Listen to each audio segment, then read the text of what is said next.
Welcome to the Jeffers Brief, only on Contra Radio Network.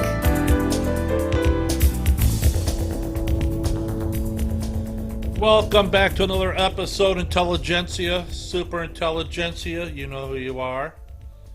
Hello, another episode of the Jeffers Brief, right here on Contra Radio Network. Where do I want to start today? Well, let me think here. Okay. I'm going to do a little ranting and raving, if I may. I'm sick of people saying the cops need more training. How about this for a change? You parents out there had 18 years to teach your kids it's wrong to loot, steal, set buildings ablaze, block traffic, laser people's eyes, overturn cars, destroy buildings, and attack citizens. Who failed who? You didn't want to raise your kids, so now told the government, you raise them. You raise them. And when they turn out to be the turds that they are, and they get their ass whooped on, and rightfully so, I might say, somehow it's the cops' fault. Really? No. You had 18 years trying to raise your kid, teaching them right from wrong. Most people did it. That's not to say people make a mistake, but to keep making the same dumb mistakes over and over and over again, it's not the police's fault. It just isn't. By the way, speaking of which, I saw that a principal in Florida at an elementary school, and I'm catching flack for this, but you need to understand, and I want you to see what's really going on here. A 6-year-old had damaged a school computer. It's about $50 in damage. School calls in the mom. There's a language barrier. This is down in Florida. Language barriers happen everywhere. Believe me, they do. You may not have experienced it as a deputy. I experienced it many times, but you can get through it. So it turns out they bring the mom in, and the principal takes a wooden paddle and strikes the 6-year-old with it. Right on her backside. Now, according to the county in which the school is in, they forbid corporal punishment.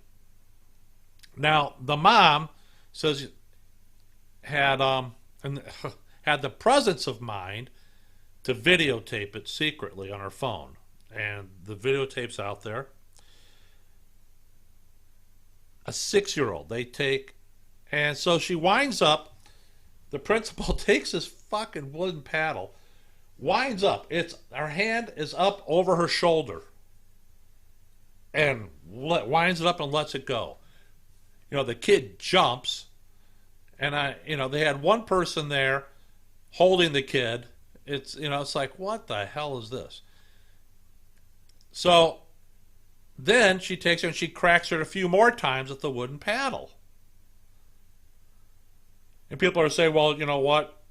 And if that was me, I would have, got home. My mom and dad would have, done whatever.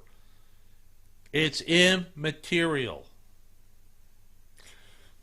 One of the things they told us about, because when we went through the police academy, we talked about this. And they, many times. And don't get me wrong, when it comes to child abuse, I hated those calls because I wanted to get the abuser and pound the hell out of them. So they knew what it was like to be pounded on by somebody who was stronger and not afraid to take them on. So anyways, they always said, if the hand goes above the shoulder, guess what? That's wrong. They never said, you can't crack your kid. But it says you got to do it within reason. And so they said, you know what, the hand can't be higher than the shoulder. So, okay, big deal.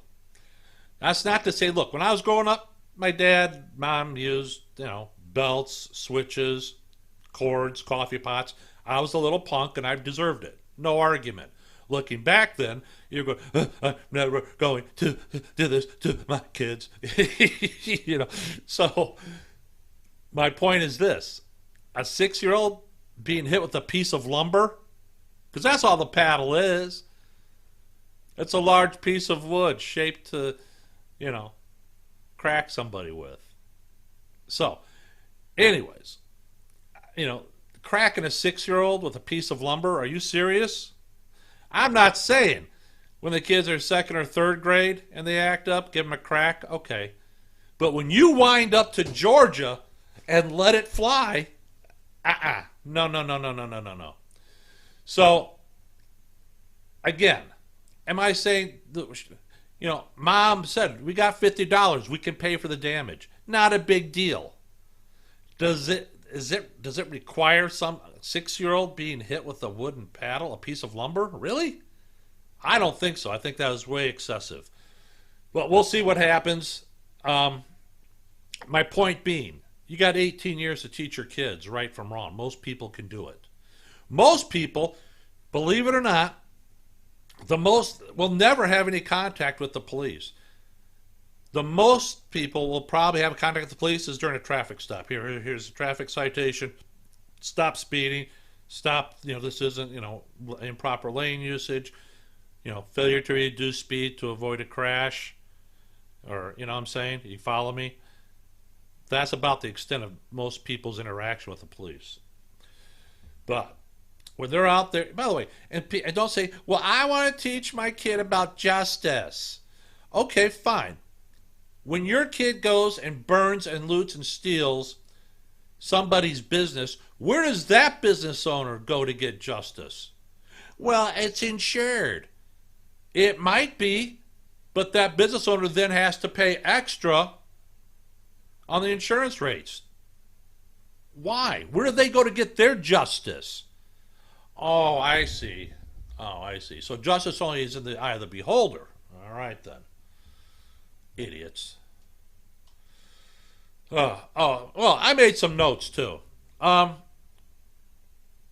It's come to my attention that politicians are using lockdowns as a punishment for not getting vaccinations. Now, I got this from our friend Dawn over in Washington State. She said, King County, majority of people said we're not getting vaccinated. So the governor, Inslee, that guy has a, God, you know what? You people in Washington, you vote for this guy, you get what you deserve. King County, you get what you deserve. You voted for it, you got it. Had decided that, okay, you're not going to get vaccinated, we're putting you on lockdown again. And apparently there are other Democrat governors who are using the same thing. Right, Gretchen? Aren't you doing that in Michigan? You jackass. You have to remember, Trump did not shut down the economy. It was the governors of the states that shut down their economies. So when they say, we're all in this together, no, we're not. You politicians got your paychecks during the lockdowns that you imposed on the rest of your citizens and your constituencies, wherein then your people, your citizens, your constituencies who then lost their jobs, got laid off, had no money coming in. So don't tell me, we're all in this together. No, we're not. No, we're not. And the CDC, you people have lost all credibility as far as I'm concerned. You've lost all credibility. Every week you flip-flop here and there. No one even knows what to believe anymore. And the mainstream media is absolutely no help whatsoever. They're just interested in stoking the flames and trying to scoop their competition with the most shocking story available at sweeps time. You can't trust them. They will do and say whatever the Democratic Party tells them to do or say. So, for example, Florida and Texas said, and I think, was it Mississippi also? I think Mississippi also said, no more masks. They don't work. Oh, and you're saying, John, how do you know? I say, how do you not know? Did you not read the Stanford study that came out 2 weeks ago? I did a show on it. Now, MIT last week came out and said social distancing is a farce. It doesn't help. Even in an enclosed room. Basically, what we have is a CDC trying to make us feel safe instead of be safe. It's a good, fuzzy, warm feeling to feel safe. It's another thing to actually be safe. And if mask and social distancing works, and how come we still have COVID cases going? I remember back in the beginning when it was, okay, you just got to wear a mask for 2 weeks. We got to flatten the curve. We got to flatten the curve. So we flattened the curve. What happened? Nothing.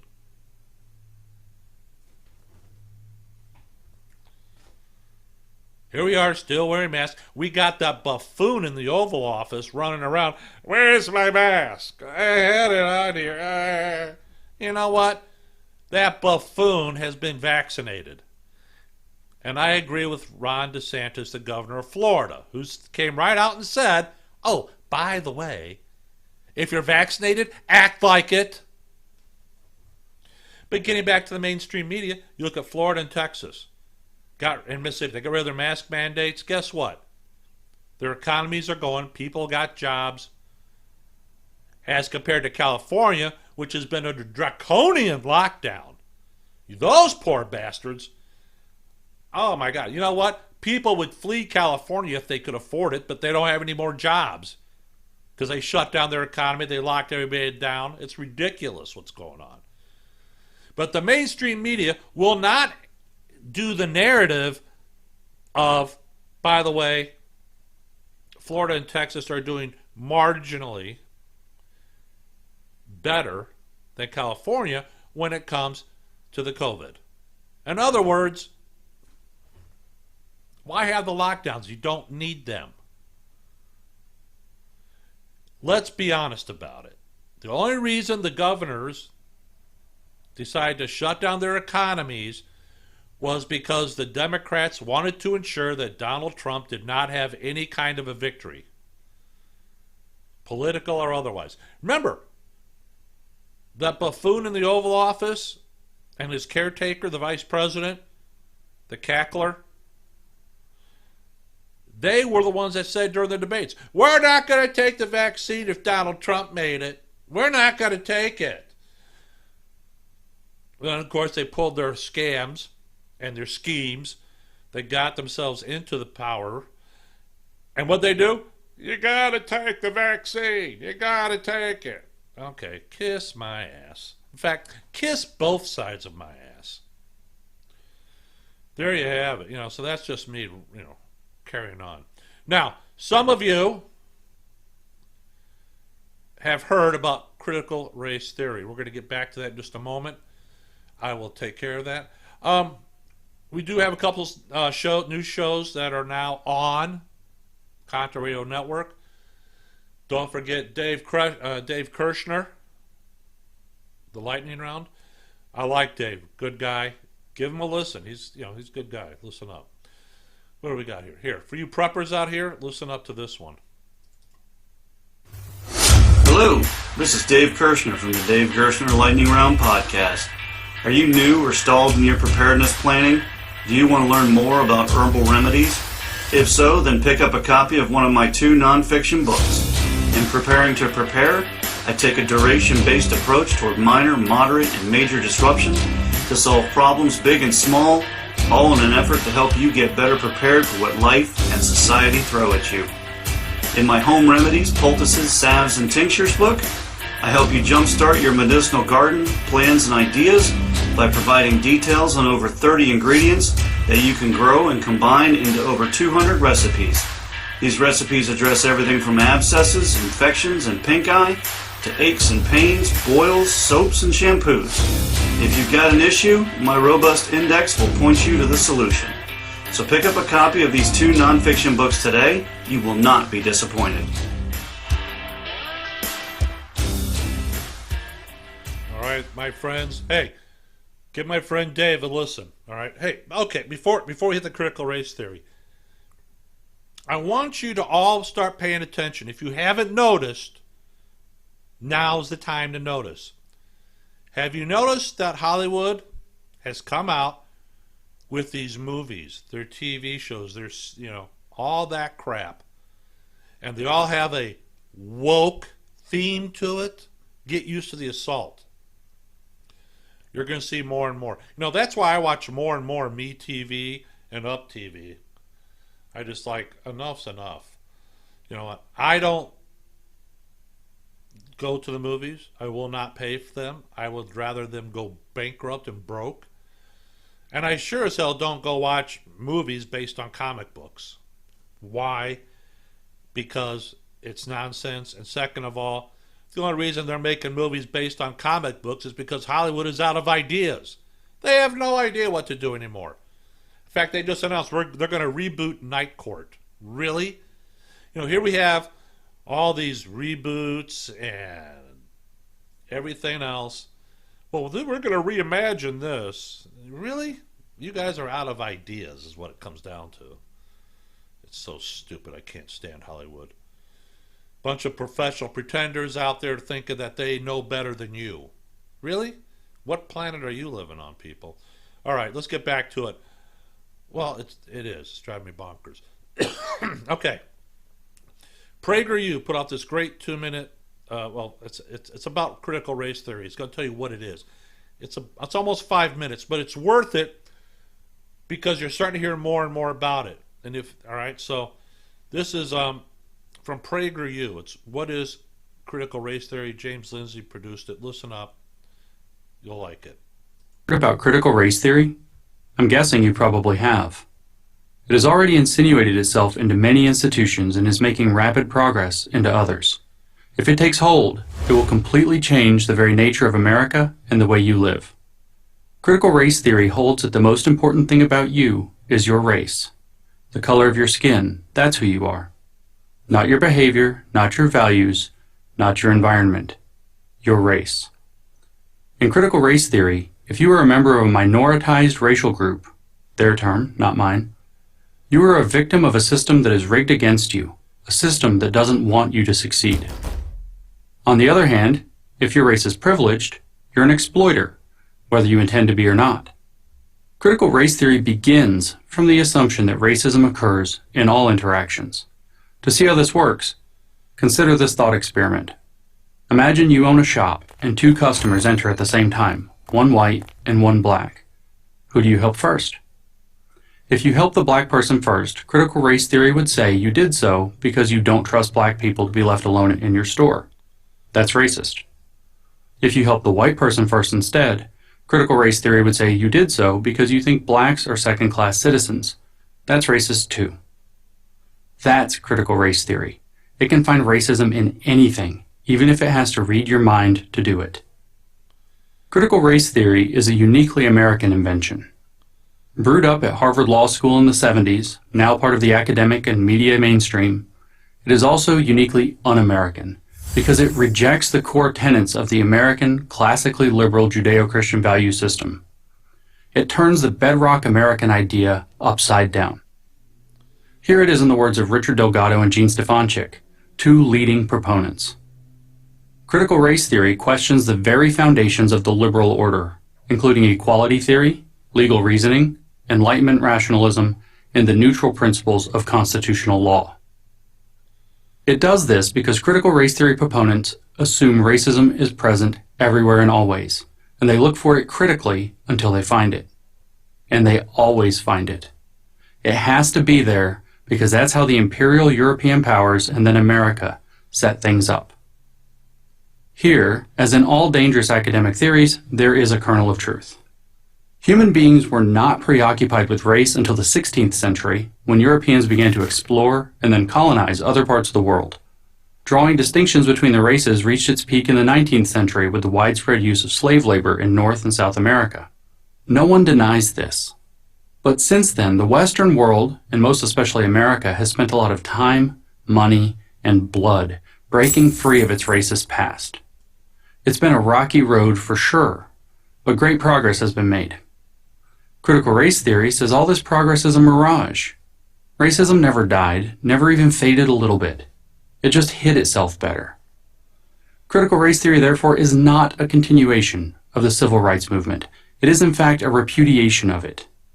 To critical race theorists, Martin Luther King was both wrong and naive. White Americans can never judge blacks by the content of their character. They can only judge them, always unfavorably, consciously or unconsciously, by the color of their skin. Ironically, not since the Aryan obsession in Germany in the 1930s and 1940s, or South African apartheid in the second half of the 20th century, has the social movement been so obsessed with race. Critical race theory is then, in a very real sense, a counter-American revolution. But that's a positive, not a negative to those who subscribe to the theory. The American experiment was given a 400-year tryout, and it doesn't work. So let's scrap it. That's what they believe. Is that what you believe? I'm going to guess that most of you don't.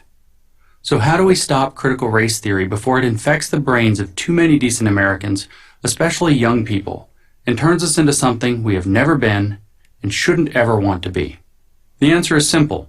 Refuse to accept it. Don't be intimidated by the heads I win, tails you lose logic of this self-destructive, America-hating, anti-reality idea. Don't be bullied into thinking that you're racist when you know you're not, or that you're a victim when you know you're not. Defend yourself, while you still can. I'm James Lindsay, founder of New Discourses for Prager University. There you go. Now you know what critical race theory is. Oh, and if you're listening outside the United States, this is coming to you, if it isn't already there. Now, oh, yes. Oh, we also have a new show called The Right Side of Politics with Chuck and Dersh. I think you'll like that. And we have Carl Gallups as well on Freedom Fridays. Give them a listen, guys. Give them a listen. I think you'll like what you hear. Now, as far as the Democrats and their acolytes, and the acolytes is the umbrella for all of those idiots, they believe that if you're conservative, you're an extremist. It doesn't matter if you're not. You are. So, we heard from, here's Nick Arama over at Red State. And he says, who's the dictator? Biden regime is considering a new plan to deal with extremists. So guess what they're going to do? Yeah, that's right. So remember how the left used to claim that President Donald Trump was a dictator? Well, make way for the real dictator, Joe Biden. We've seen a lot of troubling authoritarian moves so far from Joe Biden and the people pulling his chains. The guy who ran on protecting the norms, you remember him? Joey. All right. He's been doing everything he can to blow up the norms ever since he got in. From bills to control elections to consideration of court packing. But now Biden's looking to beef up the surveillance state against Americans, unimpeded by the rules or concerns for the rights of Americans. And they're going to be aided by the Department of Justice, which has become politicized, weaponized. They need to be disbanded and rebuilt, my opinion. The Biden regime would like to surveil extremist chatter whatever the hell that is, by Americans online. Now, CNN is reporting, but it's limited by what federal agents are allowed to do because of those pesky regulations and rights they're supposed to care about. Well, they only care about those rights if you're a Democrat or a liberal. If you're, a conservative or a Trump supporter, screw you, you don't get anything. So Biden is considering using outside firms, private firms, to monitor American citizens. What's it going to be? The CCP? The Communist Chinese Party? We're going to use them? I can see that happening. So the Department of Homeland Security is limited in how it can monitor citizens without justifications. Yeah, I'll tell that to Trump. Tell that to him. And is banned from activities like assuming false identities to gain access to private messaging apps used by extremist groups such as the Proud Boys or Oath Keepers. Remember, this is what CNN's reporting. The Proud Boys and Oath Keepers, yeah, they're real extremists. You just see them all over the place, right? Maybe they're just an idea. That's it. They don't exist. It's just an idea. Just like Antifa. Just an idea. Idiots. Instead, federal authorities can only browse through unprotected information on social media sites like Twitter and Disgracebook and other open online platforms. The plan being discussed inside the Department of Homeland Security, according to multiple sources, would, in effect, allow the department to circumvent those limits. So a source familiar with the effort said, it is not about decrypting data, but rather using outside entities who can legally access these private groups to gather large amounts of information that could help DHS identify key narratives as they emerge. I wonder if Homeland Security has managed to identify the narrative of, firebombing federal courthouses in Portland.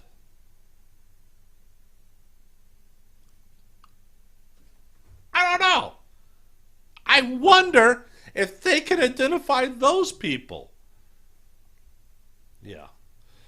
So by partnering with research firms who have more visibility in this space, the DHS could produce information that would likely be beneficial to both it and the FBI, which can't monitor U.S. citizens in this way without first getting a warrant, which doesn't matter. You go to the FISA court, they can tell the FISA court whatever they want, and the FISA court goes, okay, rubber stamp. And if they lie to the FISA court, who cares? There's no punishment for it, no recourse.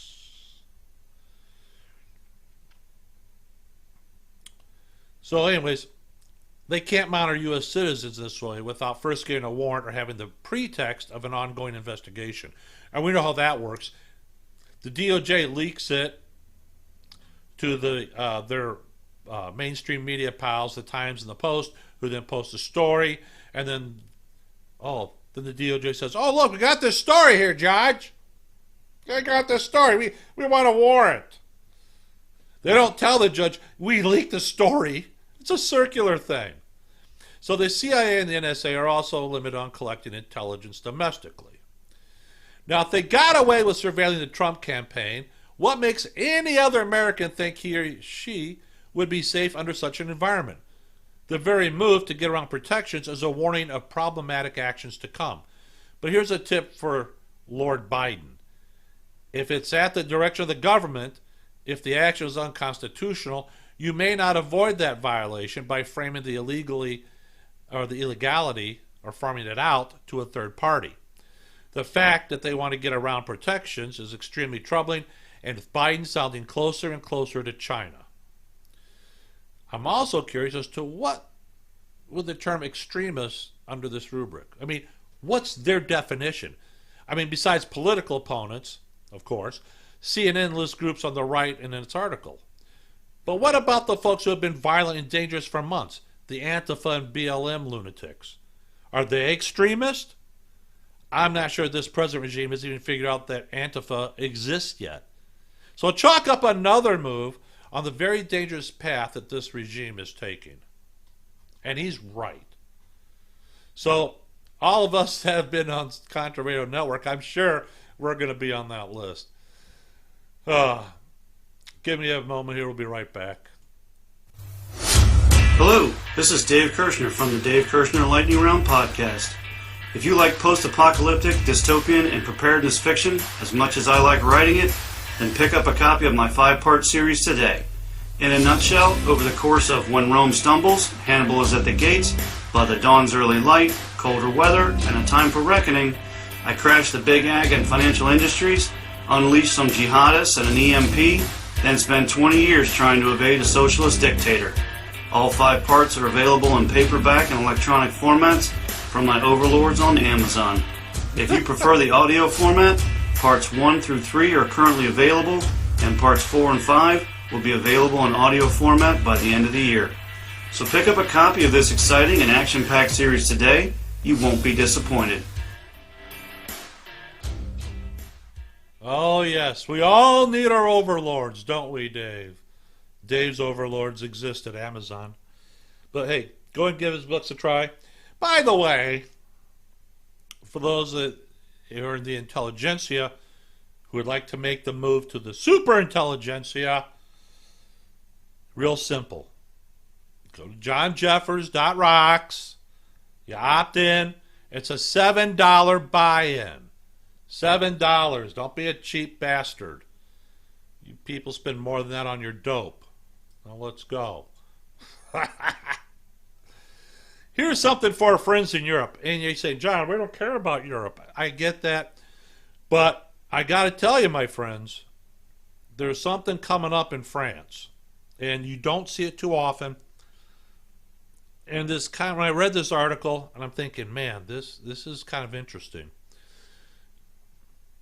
Because you would never see American generals, retired American generals, do this. As a matter of fact, I am so disappointed as a former member of the military. I am so disappointed in the American officer corps. So disappointed. They are so worried about social justice, they're forgetting what their main job is.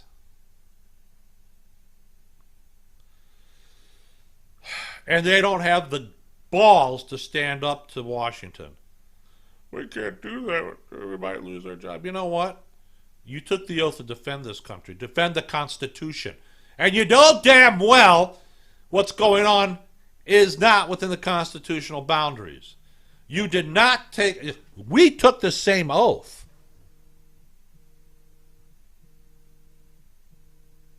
What is that? Why is that?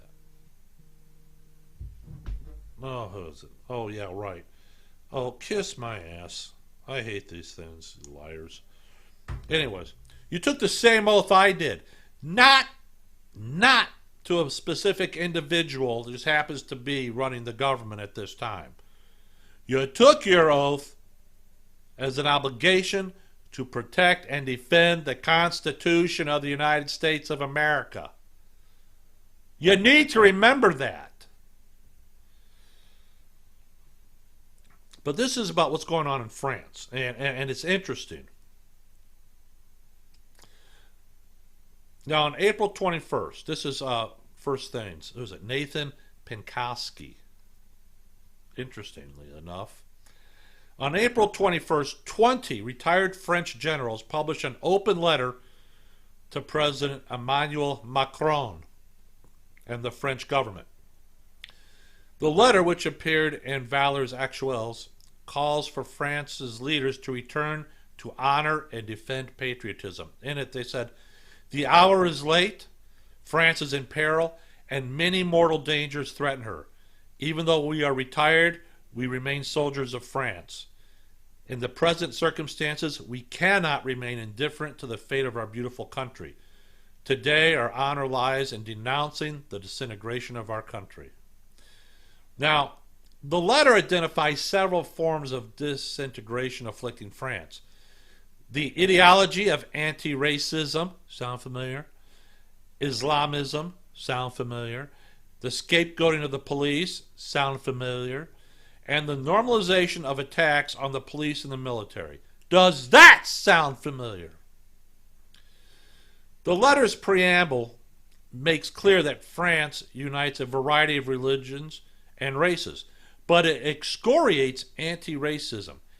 Anti-racism is, quote, exhibited for one purpose only, to create unrest and even hatred between the communities on our soil, end quote. Activists advancing anti-racism are hateful and fanatical partisans who want racial warfare.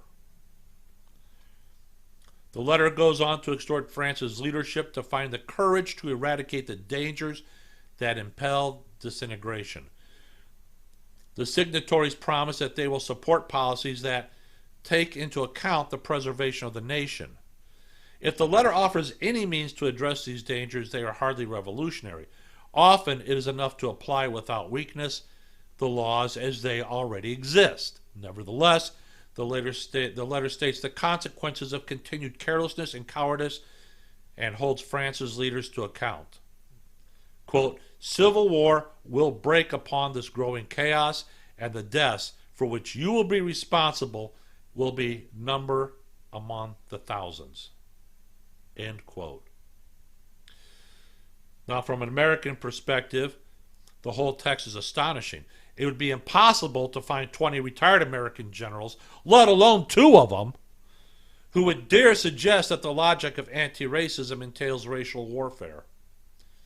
But in France, the letter speaks to conventional political debates. Macron and his ministers now launch regular attacks on anti-racism and identity politics, arguing that this American-made ideology threatens national unity and the integrity of the republic. They're right. A recent poll indicates that 74% of the French think anti-racism has the opposite effect. It is also not unusual to speak about the threat of war, even civil war, breaking out on French soil. Now, in 2015, the Islamists killed 130 people on the streets of Paris. President François Hollande declared that France was at war. In 2016, Patrick Calvaire, the head of the DGSI, that's France's internal security agency, said that France was on the edge of a civil war, and another group of generals has just released a short report on how a hybrid war has been declared against France. Now I can go on with this, but I'm going to go 2 more paragraphs and we're going to end it, all right, because this is important. As a result, it is unlikely that the letter will change much of the national conversation. Still, it is significant because it raises the question of what role the army now plays in France's beleaguered republic, what role it has historically played, and what parallels exist. According to the axiom of the French Republican tradition, the French army never speaks publicly. Nicknamed La Grande Mute, the army has no right to demonstrate, speak on political matters, or go on strike. Any soldier who does is subject to immediate discipline. Though joining a union is a constitutional right in France, the army has no union. Can you imagine, hold on, can you imagine the chaos if the military was to unionize? Can you imagine that? All right. Anyway, all right. Moreover, for most of the Republic's history, soldiers had no right to vote. Suffrage was extended to women before the army. What the army thinks about political matters, therefore, is a constitutionalized enigma.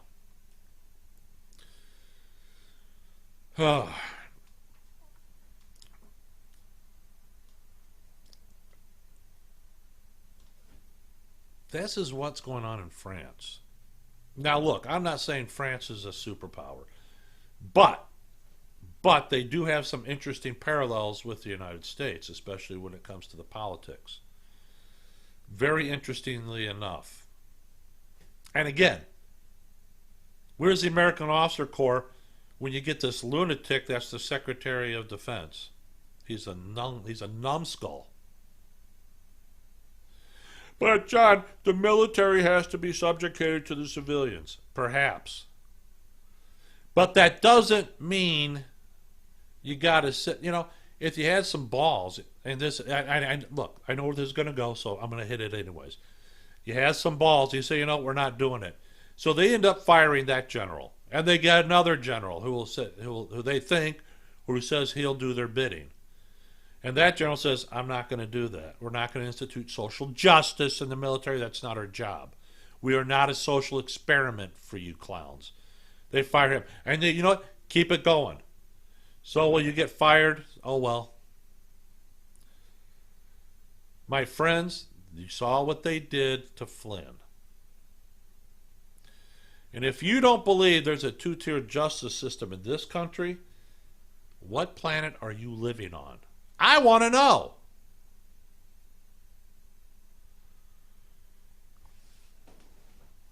Now, we've seen all the stories. We've seen all the stories about Hunter Biden. He's a turd. No argument. He should be put in the cat box and buried. We've seen what he's done. And yet, magically, there are no investigations into him. Nothing. Why? If you did the crap that Hunter Biden did, well, you'd be buried under the bus. And the fact remains, everything that the Democrats have accused Trump of doing, Biden is doing, has done, and will do. Make no mistake, my friends, our enemies see the weakness of Biden. They know that Kamala Harris hasn't a clue what the hell she's about. All she does is cackle. If I was one of America's enemies, oh yeah, I'd be taking advantage of this hugely.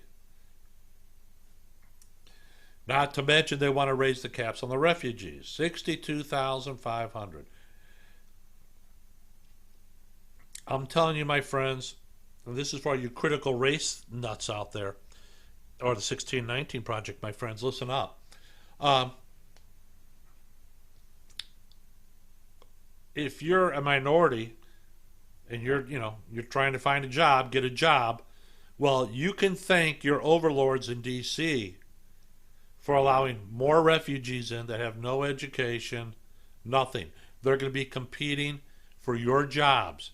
You know why? Because they're willing to take less money than you are. And then they take that money that they earn. They don't spend it in the United States. No. They take that money and they send it back to where they came from. Case in point. A report came out yesterday. Millions of dollars that some people got who probably didn't deserve it on their stimulus payments, sent that money back home. They didn't spend it here in the United States.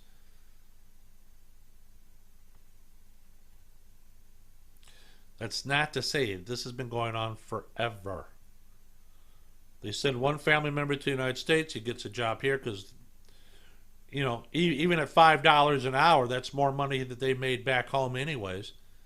He takes that money and sends it back home, support the rest of the family. Think about that.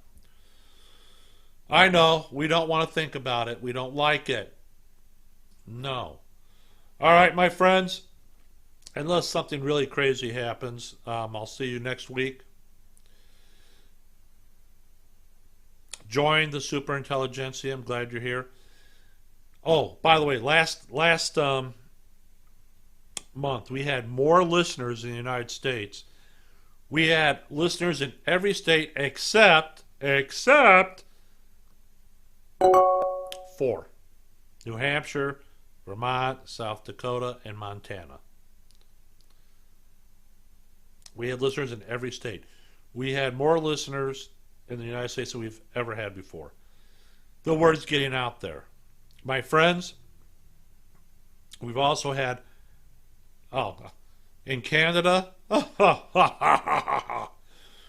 what in the hell is going on up there? I'll tell you, you Canadians up there, you fight to keep your churches open. You fight for that. That's a correct one. And we're getting more listeners from Canada, South America, Central America, Europe. We got, it's like I exploded last month. Don't worry about it. Because whatever is happening here is going to be happening in your town soon, in your country soon, if it isn't already. Fight socialism. Fight them now. Better fight them now while you got a better chance, because later on you may not have that better chance. Fight and defeat them now. Resist socialism. Fight socialism. And that starts at the local level, my friends. We'll talk about that again in the future. In the meantime, listen up to the Marketing Podcast with Don Lowry and myself. We put it out last week. $7 buy-in. Come on. What are you waiting for? Jeez, you guys spend that much more at McDonald's. Right. Oh, that's right. Well, that's another thing. Don't get me going on that now. We'll be here for another hour and a half. I don't want to do that. All right. Have a good one. We'll see you next week. Thanks for listening. I'm John Jeffers here on the Jeffers Brief on Contra Radio Network. Later.